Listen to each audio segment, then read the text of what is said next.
For years, it was very easy to rely on Michael. Phil brought a belief that as great as Michael was, he couldn't do it all by himself.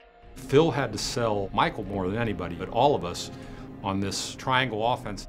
It was really just a system of play where everybody touched the ball, everybody had an equal opportunity. It was really instilling in us a belief that it was a team game. It's going to take all 5 of us to get over a team like the Pistons. As time went on, we saw the value in it. They taught us how to read the defense. If a pass was taken away here, the ball went to another spot. Here were the cuts that you made off of it. And it was unlike anything in the NBA at the time. That gave us an identity other than Michael. You know, Phil's Wallace, Tex Warner kept us to the grind in terms of trying to learn the offense. We all realized that we had a learning curve, whether it was growing up mentally or more physically, learning what we had to do to be more competitive and be more complete. I remember Michael telling me and BJ, we're no longer kids anymore. You guys are pros. Be in the gym, working on your games, and be ready to play. We started working out together as a team, and we became closer.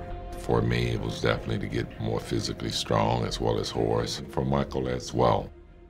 The thing that nobody will ever really understand or appreciate is the practice floor. That's always been the sacred part of it because people couldn't get in there. You know, they couldn't see it every day and know what that meant. It's away from the lights. It's where you bond as a team.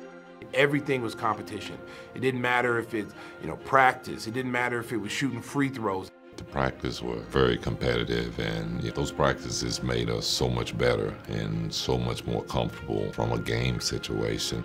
When you're playing against the best players at their position every day, when you go out and play Utah, the Lakers, they're not as hard as what we see every day in practice. By game time, we were all as one. And when we came in this building, egos got checked in at the door. It was all about a we and not me. Our belief was if we can get home court advantage, we can beat the Pistons. As we got into it, we got in a little rhythm in our role, and we ended up winning 61 games, and we started to gain some confidence.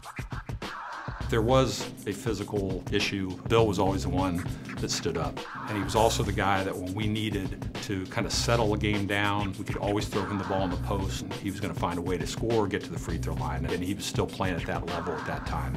Bill Cartwright, Paxson, those 2 guys, they were great leaders. They took us young players under their wings. If we weren't eating right, we heard about it. If we were staying out together, we heard about it. They really had a good, calming force of what we're doing, and they were well respected. We had just had a nice mix of, our starters blended well, guys coming off the bench blended well. One thing that Phil stressed more than anything against Detroit was they're the physical bad boys. They want to beat you up. We're not built that way. Let's show our athleticism, our finesse. You're playing against a team that knows what you're doing and know the difficulties that you're dealing with in terms of learning the offense. Time is running out on this Detroit championship era. Chicago Bulls gunning for a sweep. It just absolutely came together in that playoff series against him. And we're set for the start of Game 1 of the NBA championship series. We had a lot of jitters and nerves. We were playing against, the world-renowned Lakers. The look away to Livingston. Jordan. Oh, a spectacular move by Michael Jordan. That's 13 consecutive field goals. We welcome you back to the Forum. We didn't really have the fan support. It was a road game for us. We had to come together, the 12 players and the staff that was there, and it was really just up to us. The Bulls lead by 7. Final seconds, Magic's three-point attempt blocked.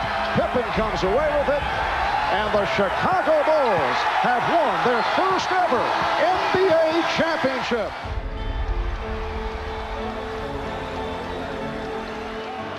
And Michael Jordan has answered a couple of questions.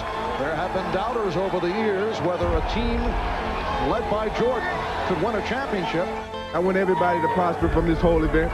It took a team to get to this point. It's an honor to take this on behalf of a great organization and the wonderful fans of Chicago. We all as players really thank you all for your support, and we all want you to know that this one is for you. But we're going to be back here next year for another long struggle.